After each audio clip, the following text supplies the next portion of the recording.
नमस्कार। आज बात करते हैं भारत के एक ऐसे पावरफुल पद की जो अक्सर लाइमलाइट से दूर रहता है। जी हाँ, हम बात कर रहे हैं भारत के उपराष्ट्रपति की। राष्ट्रपति के बाद ये देश का दूसरा सबसे इम्पोर्टेंट ऑफिस है। पर सवाल ये है कि इसके असली पावर्स क्या हैं? क्या ये सिर्फ एक सेरेमोनियल पोस्ट है या फिर इनके पास सच में कोई अधिकार होता है? चलिए, आज इसी गुत्थी को सुलझाते हैं। तो देखिए, आज हम क्या-क्या समझने वाले हैं। सबसे पहले देखेंगे इनकी ड्यूअल रोल, फिर सिलेक्शन और टर्म की बात करेंगे। इंडिया और यूएसए के वाइस प्रेसिडेंट में क्या फर्क है, ये भी जानेंगे। और हाँ, इन्हें हटाने का प्रोसेस क्या है और अगर प्रेसिडेंट और वाइस प्रेसिडेंट दोनों की कुर्सी खाली हो जाए, तो क्या होता है, सब पर बात करेंगे। चलिए शुरू करते हैं पहले पॉइंट से। वाइस प्रेसिडेंट की दोहरी भूमिका। मतलब ये एक ऐसा पद है जिसके दो अलग-अलग लेकिन इक्वली इंपॉर्टेंट काम हैं। एक पद, दो बड़ी जिम्मेदारियां। इस पद की फाउंडेशन कहाँ है? सीधा हमारे संविधान में। आर्टिकल 63 बहुत सिंपल शब्दों में कहता है, भारत का एक उपराष्ट्रपति होगा। बस इसी एक लाइन से इस पद को सारी कॉन्स्टिट्यूशनल पावर मिलती है। तो वो दो भूमिकाएं हैं क्या? पहली, राज्यसभा के चेयरमैन। देखिए, जो भी भारत का वाइस प्रेसिडेंट बनेगा वो ऑटोमेटिकली राज्यसभा का सभापति यानी कि चेयरपर्सन बन जाएगा। ये समझिए कि ये उनका डे टू डे जॉब है। और दूसरी भूमिका, वो तब सामने आती है जब प्रेसिडेंट का पद खाली हो जाता है। तब वाइस प्रेसिडेंट तुरंत एक्टिंग प्रेसिडेंट बन जाते हैं। देश में स्टेबिलिटी बनाए रखने के लिए ये बहुत जरूरी है। अच्छा, ये तो हो गई भूमिका की बात। पर सवाल ये है कि इतने इम्पोर्टेंट पद के लिए किसी को चुना कैसे जाता है और कितने समय के लिए? तो वाइस प्रेसिडेंट को चुनता कौन है? इसके लिए एक इलेक्टोरल कॉलेज होता है। इसमें पार्लियामेंट के दोनों हाउसेस यानी लोकसभा और राज्यसभा के सारे मेंबर्स वोट करते हैं। और यहाँ एक की डिफरेंस है, ध्यान दीजिएगा।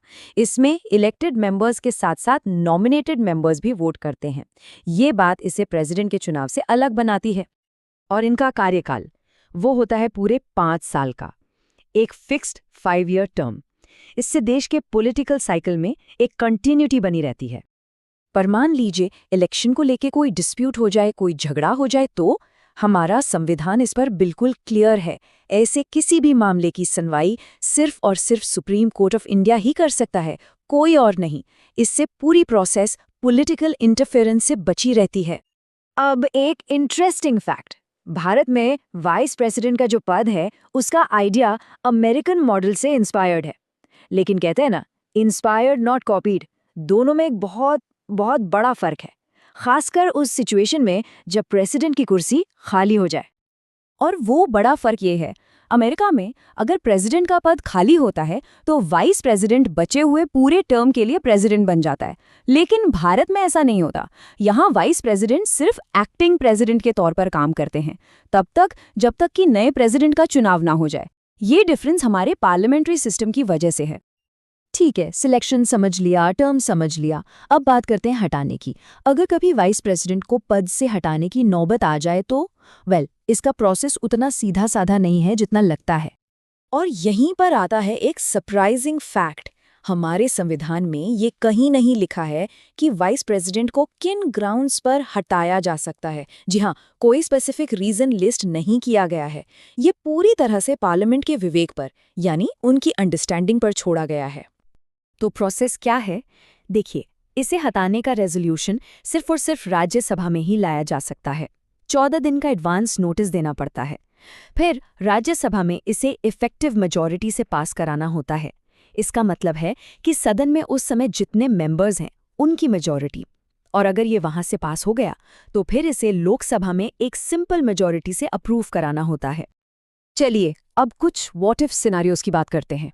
हमारे संविधान निर्माताओं ने हर कंटिंजेंसी के बारे में सोचा था। एक प्लान भी हमेशा तैयार रखा है, खासकर जब देश के सबसे बड़े पद खाली हो जाएं। जरा सोचिए, एक ऐसी सिचुएशन जहां प्रेसिडेंट और वाइस प्रेसिडेंट दोनों की कुर्सी एक ही समय पर खाली हो जाए, तब क्या होगा? देश को कौन चलाएगा? थैंकफुली इसके लिए एक क्लियर प्लान मौजूद है।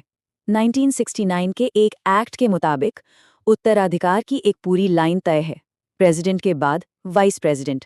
अगर वो भी नहीं है तो चीफ जस्टिस ऑफ इंडिया, और अगर वो भी नहीं तो सुप्रीम कोर्ट के जो सीनियर मोस्ट जज होंगे वो।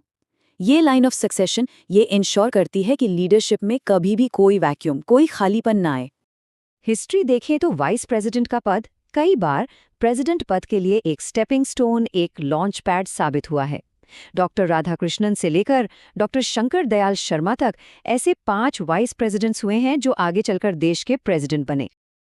तो आखिर में हम उसी सवाल पर वापस आते हैं, क्या वाइस प्रेसिडेंट का पद सिर्फ एक सेरेमनियल रोल है या फिर हमारी नेशनल स्टेबिलिटी का एक जरूरी पिलर?